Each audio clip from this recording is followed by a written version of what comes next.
Welcome to students of BCom Part 2nd. I am Dr. V.K. Sawant. In the present lecture, we are going to discuss on perpetual of shares, reissue of shares, and pro rata allotment of shares. Here, we are concerned with three components as related to issue of shares, of which first component is perpetual of shares. Shares can be forfeited on account of non-payment of allotment or calls money within stipulated timeline. Forfeiture of shares means compulsory termination of membership. However, the forfeiture of shares following conditions must be satisfied. Shares are issued for subscription from the open public, and in case of installment system, the amount of shares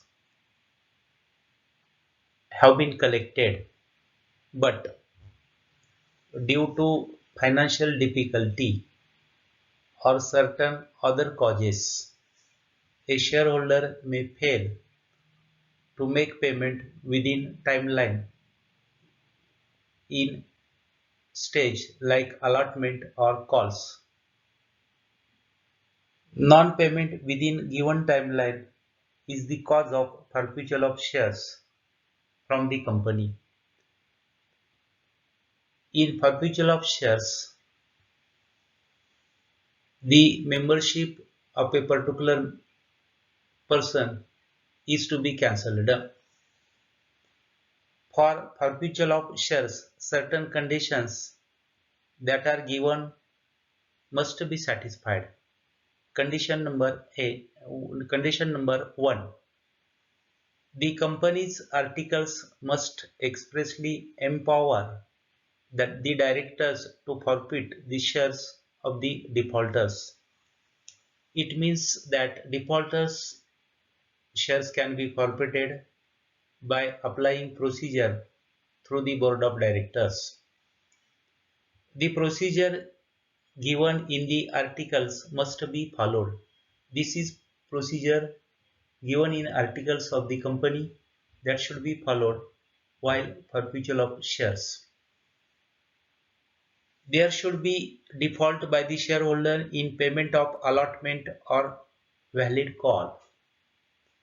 The shares can be forfeited on account of non-payment of allotment or calls. If this a particular shareholder is failure, the procedure of forfeiture of shares can be taken. The directors have to give 14 days notice to the shareholders, calling upon him to pay the amount due from him on his shareholdings together with interest before a certain date. The notice must expressly mention that the shareholder's share will be forfeited on failure to pay the specified amount on or before the specified date. The board of directors must pass a resolution for forfeiture of shares. On allotment of shares, the applicant becomes the shareholders of the company. He is supposed to be abide by all the terms and conditions under which he is liable to make payment of allotment and calls money on or before the date fixed by the board of directors. This is the one of the conditions for issue of shares. If the shareholder fails to make payment of such allotment or call, the board of directors can forfeit the shares after fulfilling the required conditions. The question may be asked in examination for short note on issue of shares, but another part of that, the forfeiture of shares, that type of question may be asked in the exam. In simple words, forfeiture means divesting of ownership of person on forfeiture of shares. That particular member loses his rights to continue as a member of the company. It means that non-payment within stipulated timeline, membership is cancelled and that member loses his rights as a member. On forfeiture of shares, whatever amounts have been paid by the shareholders with application, allotment or calls are not refunded to the shareholders. Suppose Mr. X held 1000 shares and he paid application money and allotment money, but he could not pay first and final call money. The already amount paid by the shareholders with application and allotment cannot be refunded, though shares have been forfeited. But such forfeited amount is temporarily transferred to the share forfeited forfeiture account. The amount collected already from the existing shareholders and the shares of that person forfeited, the already amount received is transferred to share forfeiture account. Accounting entry. For the purpose of passing journal entry for forfeiture of shares, the following points must be taken into consideration. While passing entry regarding forfeiture of shares, these points are noted and important and considered for making forfeiture entry. The amount called up on the forfeited shares. The amount received on forfeited shares. The amount unpaid on allotment and various calls, including premium on forfeited shares. As a result of forfeiture of shares, the original subscriber capital is reduced and hence the share capital account is required to be debited. The journal entry for forfeiture of share is passed as under. While making a entry of forfeiture of shares, share capital account will be debited. In previous entries, we generally credited share capital account, but in forfeiture entry, we are giving debit to share capital account. While giving debit to share capital account, two important things must be noted, of which number one thing is that number of shares forfeited, and number two, multiply by called up amount or face value per share till the date of forfeiture. So by considering these two items, whatever may be amount occur, that will be debited to share capital account. If the shares were issued at premium and allotment money not received from a particular shareholders and the amount of premium is included in share allotment account, therefore allotment money not received means share premium is not received, so share premium account will be debited. Here in bracket we have written here, if premium was not received on these shares. To share allotment account, allotment money not received, therefore allotment account is credited for those amount which was not actually received. Then to share first or second or final call account, whatever may be, not received amount will be credited, and the difference between debit and credit mostly occurred to credit, and that is quoted as to share forfeited account. That amount should be already paid by the shareholders. Narration being shares forfeited on account of non-payment of allotment and calls money. This is the entry about forfeiture of shares. Only one entry is required for forfeiture of shares. Another components of issue of shares, that is termed as reissue of forfeited shares. The board of directors have a rights to reissue forfeited shares. Therefore, the directors can reissue the forfeited shares wholly or partly or partially. Suppose 1000 shares forfeited and the directors have decided to reissue that 1000 shares, then entry for reissue of shares will be passed by considering reissued shares. That's it. Here all shares forfeited were reissued, that is termed as forfeited shares wholly reissued. Suppose out of 1000 forfeited shares, the company has decided to reissue only 500 shares. Here the forfeited shares are reissued partially.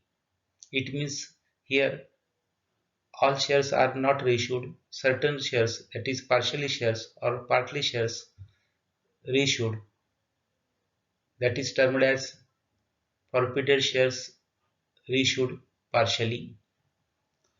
These forfeited shares can be issued at a par, at a premium, or at a discount. These are the three ways of issuing or reissuing of shares. Issue of shares at par, issue of shares at premium, and issue of shares at discount. Whatever may be, that's depend upon the problem. What exactly provided in problem, we shall consider that matter. Journal entries for reissue of shares, by considering different aspect, these entries are given. Generally, one entry is passed for reissue of shares. For that purpose, entry is recorded here. If forfeited shares reissued at par, it means that a share of rupees 10 issued at rupees 10, that is termed at reissue of shares at par. These shares reissued at par, entry for it, bank account debit. It means amount received to company that will be debited, and shares gone from the business or from the company that is to be credited. So entry is share bank account. Therefore, entry for reissue of shares is bank account debit to share capital account. B forfeited shares reissued at rupees each. This is the example of reissue of shares at par, this is the entry regarding ratio of shares at par. One entry we have passed here. If the forfeited shares reissued at a premium. So it is noted that one entry is required for issue of shares, but by considering the nature or the procedure applied for reissue, we are passing entry. Forfeited shares reissued at premium. Here, entry number 1 is repeated. Only one thing added to credit or one thing is credited, that is share premium account. So entry for it, bank account debit to share capital account, that two things are given in entry number 2, entry number 1, and entry number 2 one more thing added, that is to share premium account. It means that for perpetual of shares, when these shares are reissued at premium, entry will be passed as under bank account debit to share capital account to share premium account. Being forfeited shares reissued at premium of rupees per share and amount received in full. Another example, if the forfeited shares are reissued at discount. Discount means a share is issued less than its face value. It means a share of rupees 10 is reissued at rupees 8. It means here rupees 2 per share is allowed as discount on reissue of shares. Entry for that, bank account debit, share forfeited account debit to share capital account. While giving debit to share forfeited account, it is necessary to consider amount of discount on reissue of shares. B. Forfeited shares reissued at rupees each. For your information, I have given here note. If forfeited shares are reissued at a discount, the amount of discount allowed does not exceed the amount of credited to share forfeited account, that is, amount already received on the shares forfeited account. That point must be taken into consideration and important for our understanding. Then, if the forfeited shares were originally issued at discount, here originally issued at discount means while shares issued in the market, these shares were reissued at discount. The discount on issue of shares account is credited within the amount of these shares while passing entry for perpetual of shares. Thus, entry on perpetual of shares will be, this is uncommon entry. Some things are different here. Firstly, we noted that in every case of perpetual, we are giving debit to share capital account. So entry share capital account debit into bracket, we are going to consider number of shares forfeited multiply by called up or face value per share. That amount should be considered. To discount on issue of shares into bracket original discount on forfeited shares. It means the discount given at the time of issue of shares. To share allotment account. Here we are going to record amount not received on account of share allotment. To share first or second or final call account. Here also we are going to record the amount not received on particular call, and the difference will be credited as to share forfeited account. B. Shares forfeited on account of non-payment of allotment and calls money.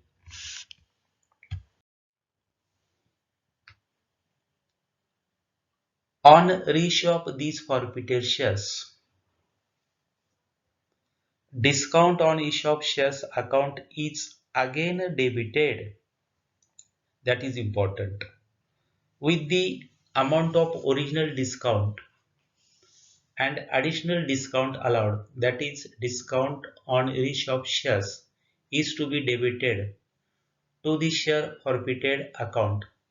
Thus, journal entry for it is as under: bank account debit, discount on issue of shares account debit. Here consider original discount on perpetual of shares. Share forfeited account debit. Here consider additional discount mint discount at the time of reissue of shares to share capital account, being dot dot forfeited shares reissued at rupees dot dot each.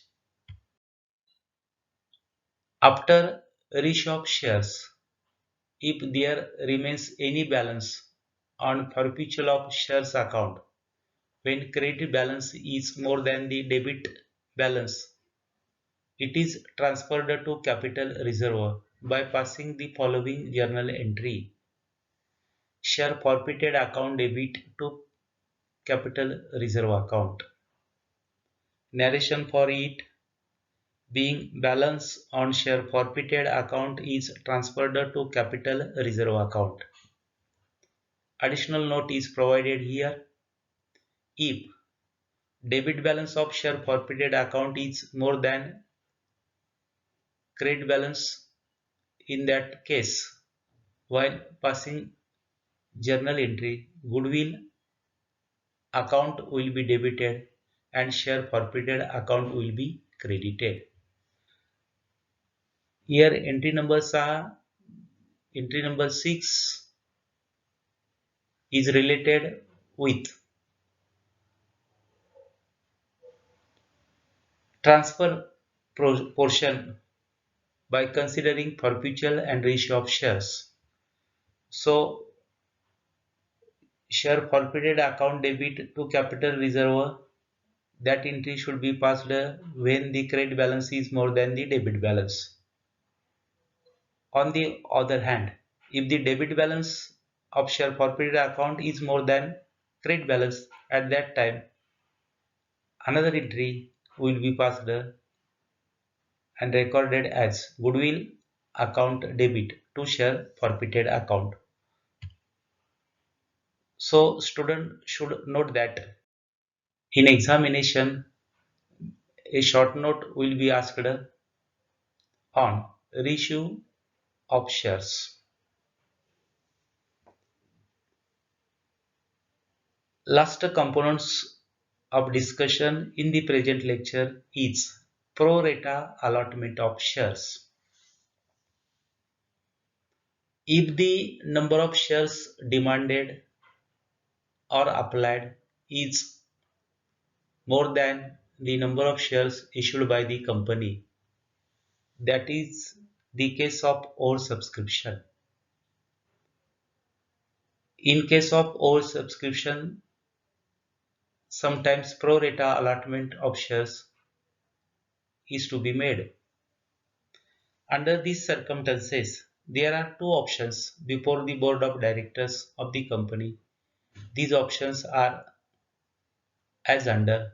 First option is refund the excess application money, or second option is allot shares on pro rata basis.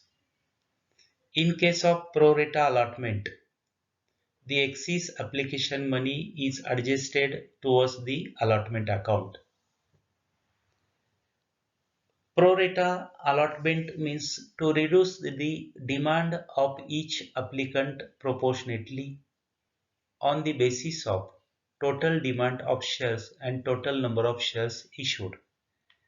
In case of pro rata allotment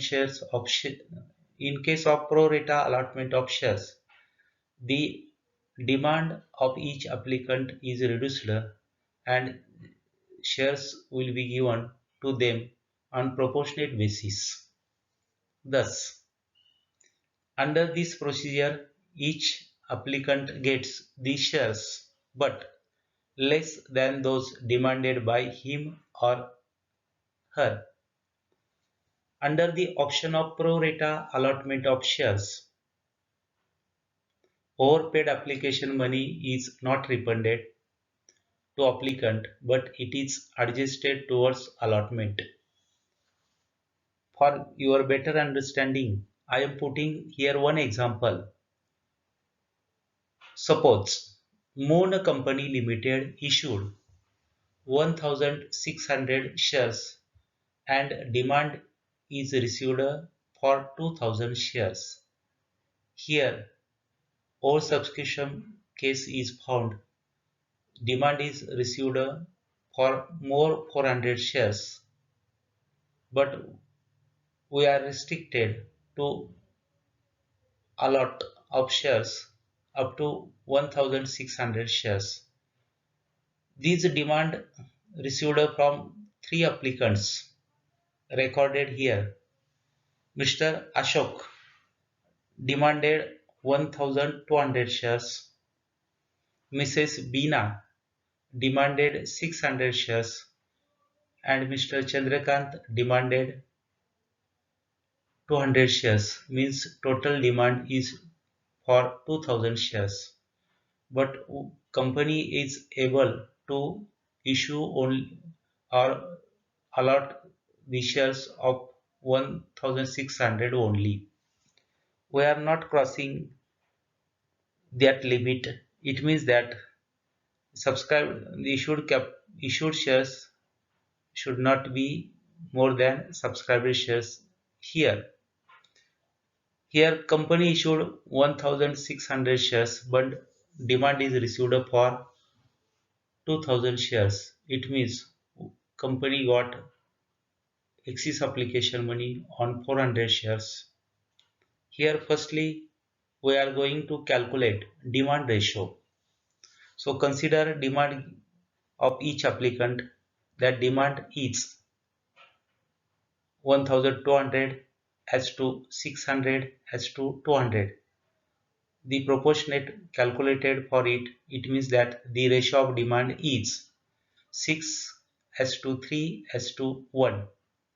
This is the demand ratio. Hence, the board of directors has required to reduce the demand of each applicant proportionately. Here we should note that we are not giving demanded shares but we are giving shares to shareholders by reducing their demand. Therefore, it is necessary to follow procedure of shares allotment to applicants on the basis of demand ratio by considering number of shares issued. Here, number of shares issued are 1,600. That by considering the issued shares, we have calculated demand ratio. That demand ratio comes as 6 as to 3 as to 1. So the number of shares issued divided by demand ratio 6 as to 3 as to 1, it means 1,600 divided by 10, it comes 160, that is the value of each part. So value of each part is 160. Then share allotment to applicants. Consider first applicant Mr. Ashok.